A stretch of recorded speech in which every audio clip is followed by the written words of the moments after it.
Hey there, and welcome to S News. If you want to stay up to date with the biggest stories from around the globe, make sure to follow us so you don't miss this or any of our future videos. And don't forget to support us by subscribing, liking, and leaving your thoughts in the comments. We really appreciate it. Today, we've got some major news from all over the world, so let's dive right in. Let's start with the biggest headline of the day. We've learned new details about an upcoming meeting between Vladimir Putin and Donald Trump in Alaska, a meeting that's causing concern for many, including Ukraine itself. Meanwhile, Ukraine has launched a massive attack on one of Russia's biggest cruise missile facilities in Nizhny Novgorod, and there are some dramatic scenes from the battlefield. We've also seen leaked Russian documents revealing a huge secret GPS jamming station in Kaliningrad, possibly one of the biggest intelligence leaks of the decade. In China, one of their own ships was destroyed in the South China Sea after illegally chasing vessels outside its territory. And in Iran, a severe water crisis has pushed the president to publicly ask for help on national television. Now, according to recent reports, Putin is planning to demand that Ukraine leave NATO, disarm, and withdraw from 4 partially occupied regions during peace talks with Trump in Alaska. In return, Russia might allow Ukraine's president to stay in office if Moscow gets a land corridor to Crimea. Frankly, this doesn't look like a good start to the Alaska talks. Putin seems set on making demands Ukraine can't accept, pulling out of NATO, dismantling its army, and giving up land it's fought to hold for the past 3 years. It's exactly what many expected. Putin isn't coming in with an open mind. On the US side, the American president said in a press conference that he'll try to get some Ukrainian territory back during the Alaska meeting, but admitted he's not sure if that's possible. The complication? He's also expecting Ukraine to hand over some land to Russia in exchange for a ceasefire. And this wouldn't even be a full peace deal, just a 30-day truce maybe. Ukrainian leaders have already said they legally can't give up land, and public opinion in Ukraine is firmly against it.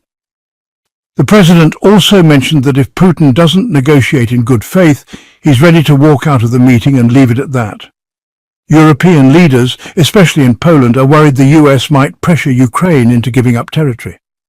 Poland's prime minister stressed that defending Ukraine's unity isn't just about solidarity but about regional security. Reports suggest the meeting could take place in Girdwood, Alaska, at a luxury resort that's already fully booked for the expected dates, August 14th to 15th.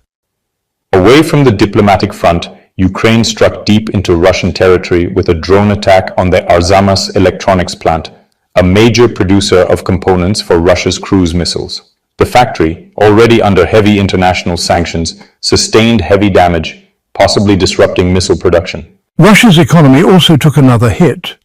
About 20% of Russian developers are reportedly at risk of bankruptcy, and that number could hit 30% within months if interest rates stay high and investments keep drying up.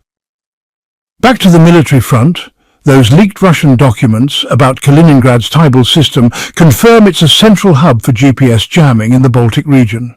This explains years of unexplained navigation issues there. And in a first for NATO, Finland has charged the captain and crew of a Russian Shadow Fleet tanker with deliberately dragging its anchor for nearly 100 kilometers in the Baltic Sea, cutting 5 undersea power and communication cables. The trial could start in the coming weeks, potentially creating another rift between Russia and NATO. Meanwhile, Russia is once again threatening Moldova with war and loss of sovereignty over its interest in joining NATO. A warning that sounds very familiar given Ukraine's experience. Chisinau's government isn't letting up in its push to reconnect with NATO, and according to Moscow, that could cost Moldova its sovereignty. Security Council Secretary Nikolai Patrushev, who's been quiet for a while, is back with a threat. If Moldova tries to join NATO, Russia will strip it of its sovereignty and might even invade. It's a scene that feels like déjà vu, just swap Ukraine for Moldova, and once again Russia is fully involved. Next up, we've got a story from the South China Sea where the Chinese Coast Guard made a huge blunder. Here's the background. China says it was taking necessary measures to push Philippine ships away from Scarborough Shoal. According to their official statement, they monitored, intercepted, and drove the ships off in what they called a professional, coordinated, and lawful operation. The truth? It was anything but professional or lawful, and it ended with the Chinese destroying one of their own ships. While chasing Philippine patrol boats, a Chinese Coast Guard vessel collided with a Type 052 destroyer from China's own navy. The crash left the Coast Guard ship badly damaged and unable to sail. To make things more embarrassing, the Filipinos, who were the ones being harassed, actually turned around to offer help, and the Chinese ignored them. Video from the scene shows the destroyer cutting right across the bow of the Coast Guard ship, crushing it like a tin can. The damage was severe, but somehow the vessel stayed afloat.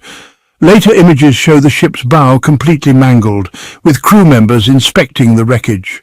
It's the kind of mistake that's both embarrassing and ironic, instant karma for harassment at sea.